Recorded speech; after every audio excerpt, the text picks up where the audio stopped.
Now, looking at the diagnostic criteria for OCD, obsessions and compulsions don't have to both be present. It can be one or the other. And with children, they may not be able to identify what the obsession is or what the intention of their behavior or the repetitive behavior or compulsions, what the purpose of those would be. And so for children, if you're just seeing repetitive behaviors, that may be sufficient for diagnosis of OCD. And as I mentioned, you will want to rule out for other conditions, and that includes any effects of a substance or medication or medical conditions. One of the medical conditions is referred to as Pandas, which is an autoimmune condition that can suddenly bring on symptoms of OCD. And so this is something that you would want to rule out if someone is having a sudden burst in symptoms, because OCD tends to be more gradual. And with Pandas, the onset can be overnight. And so if someone has had an infection recently, then that is something that you'd certainly want them to be assessed for by a medical professional. The other things that you will want to rule out, or the things that you specifically want to rule out, are delusions. So obsessions and delusions can be on the same spectrum, and there can be some gray area within those. One thing that can help separate those apart from each other is that the person with obsessions tends to have more insight into the belief and to see that it's something that's inconsistent or they don't believe that that's actually happening, but it still brings them distress. Where on the further end of the delusion spectrum, they may not have that level of insight. And there's not a clear distinction here. Like I said, there can be gray area. But what's nice is when we're using ACT, that distinction is less important. And we will talk about this in future modules because these are both going to be treated as internal experiences. So it's okay if there's that gray area there. You'll also want to rule out anxiety disorders. So these can include generalized anxiety, health anxiety, social anxiety, and also specific phobias. And so for this, what you want to be looking for is specifically those repetitive behaviors. If those are present, it's a good indicator that it is OCD. Also, if there are obsessions that cut across a couple of different themes, that helps separate out from things like emetophobia or a fear of vomiting.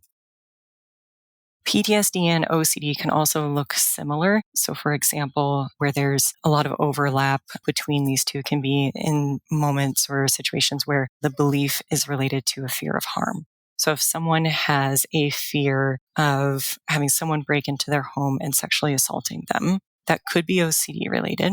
But if this person has also had a history of someone breaking into their home and sexually assaulting them, those behaviors might be more related to the traumatic experience that they went through.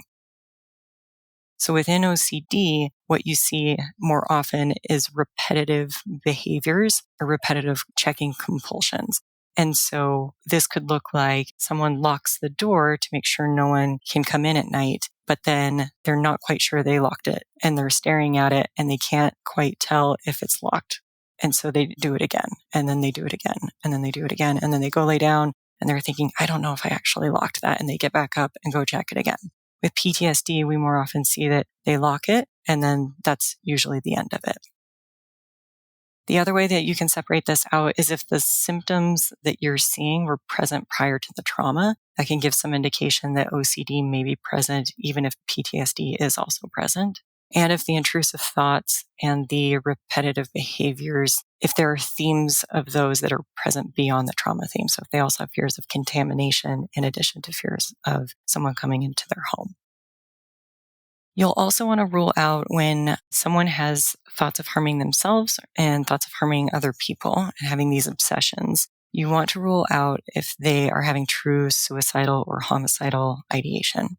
Now, this is obviously something that you would want to assess clearly. And when it is an obsession, clients are pretty clear about denying their intention. They find these thoughts to be extremely distressing.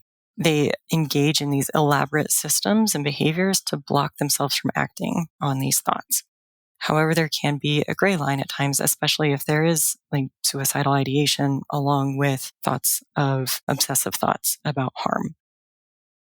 And so you'll want to separate these out. But what I really recommend doing is sharing this with them at the beginning of treatment. So I do this when I am discussing my limits to confidentiality, and I let them know what conditions would need to be met for me to break our agreement of confidentiality. And I do this because many patients have had poor experiences with sharing with medical professionals that they have these thoughts of harm to their children or harm to other people. There are some particularly horrific examples with perinatal OCD, where the parents have had thoughts of harm to their infant and have had their child taken away for periods of time, had the cops called on them when they were at their doctor's office because the person that they were meeting with just had a lack of awareness about what OCD is. And so I share this with them initially to say, I would need to report something or contact proper authorities if I hear you say, I'm going to go do this thing when I leave this session, rather than if you're just having thoughts about these. If you are having thoughts about it, I'm not concerned about that. That's something that's pretty common with OCD. And when you say that to someone, you can see that they are visibly relaxed when you do that because they are rightly so afraid to share these thoughts with other people because many people don't understand what OCD is. For an OCD diagnosis, the individual will need to be showing obsessions, compulsions, or both of those. And either the obsessions or the compulsions or both need to be interfering with our life in some way. And that can be through how time consuming that they are, or it can just be leading to problematic issues that occur in their life and that they cannot be better explained by a medical or other mental health condition.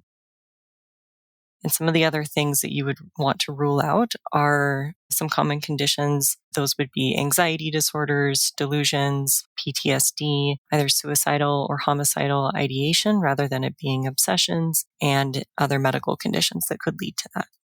You'll want to assess for sudden onset of OCD symptoms to rule out any medical conditions that could have triggered the OCD symptoms. And these can include things like autoimmune disorders. One in particular is called Pandas. It's also important to separate true risk of harm to themselves or to other people with obsessions and with OCD. And this is especially the case in perinatal OCD.